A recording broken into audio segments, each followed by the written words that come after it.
விழுப்புரத்தில் 6 மணி நேரம் தொடர்ந்து கொட்டிய கனமழையால் நகரம் முழுவதையும் தண்ணீர் சூழ்ந்திருக்கிறது. இது குறித்த விரிவான தகவல்களை வழங்குவதற்காக செய்தியாளர் சிவச்சந்திரன் இணைப்பில் இருக்கீங்க.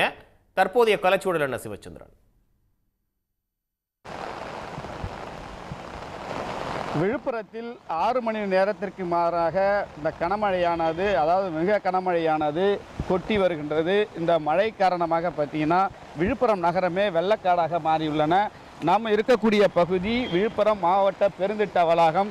இந்த பெருந்திட்ட வளாகத்தில் பார்த்தீங்கன்னா மழை நீரானது சுமார் 2 அடி உயரத்துக்கு மேலாக தண்ணீர் தேங்கி ஆறு போல் ஓடுகிறது. இந்த இருபுறம் இந்த பெருந்திட்ட வளாகம் இருக்கிற பகுதி பார்த்தீங்கன்னா சாலை இருபுறமும் சாலை உள்ள பகுதி.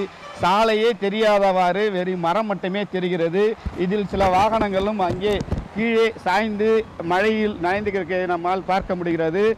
இதே போன்று பார்த்தீங்கன்னா விழுப்புரம் நகரம் முழுவதும் பார்த்தீங்கன்னா லட்சுமி நகர், பாரதி நகர், விஜிபி நகர், தாமரைக்குளம், வழுதுரெட்டி, சாலாமேடு, பழைய பேருந்து நிலையம், புதிய பேருந்து நிலையம், ஸ்ரீராம் நகர், கௌதம் நகர் என நகரின் பல்வேறு இடங்களில் பார்த்தீங்கன்னா மழை நீரான சூழ்ந்து மக்கள் வெளியே ஏற முடியாத வெளியே வர முடியாத நிலை தான் இருக்கிறது. தொடர்ந்து இந்த மழை இடைவிடாமல் பெய்து வருவதனால் மக்கள் இயல்பு வாழ்க்கை முற்றிலுமாக முடங்கியுள்ளது. ஏனென்றால் நேற்றே இந்த பகுதியில் விழுப்புரம் நகர் முழுவதும் முன்னெச்சரிக்கை நடவடிக்கையாக மின்சாரம் துண்டிக்கப்பட்டது. அந்த மின்சாரம் தற்போது வரை சீராகவில்லை.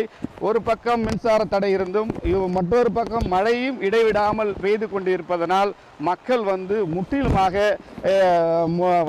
இயல்பு வாழ்க்கையை முடங்கி என்ன செய்வது என்று தெரியாத சூழ்நிலையை நம்மால் பார்க்க முடிகிறது. தொடர்ந்து பார்த்தீங்கன்னா அந்த மழையும் விடவில்லை. இந்த கனமழையின் காரணமாக நாம் இருக்கக்கூடிய அந்த பிரதான சாலையில் பார்த்தீங்கன்னா மழை நீரானது வெள்ளம் போல் போகிறது. இங்கே இந்த வணிக நிறுவனங்கள் அனைத்து மூடப்பட்டிருந்த நிலையிலும் கூட அங்கு நிற்கின்ற வாகனங்கள் எல்லாம் தண்ணீரில் மூழ்கி அடித்து இருப்பதை நம்மால் பார்க்க முடிகிறது. தொடர்ந்து பார்த்தீங்கன்னா அந்த பகுதியில் கனமழையானது பெய்து கொண்டிருக்கிறது.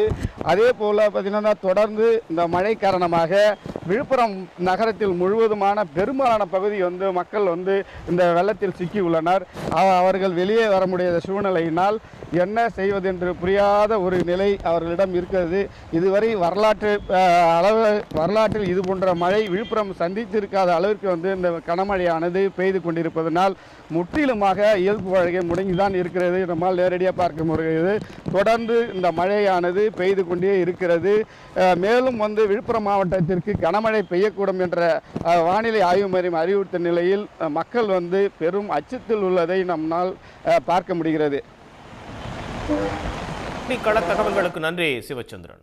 உடனுக்குடன் செய்திகளை தெரிந்து கொள்ள சன் நியூஸ் பெல் ஐகானை கிளிக் பண்ணுங்க.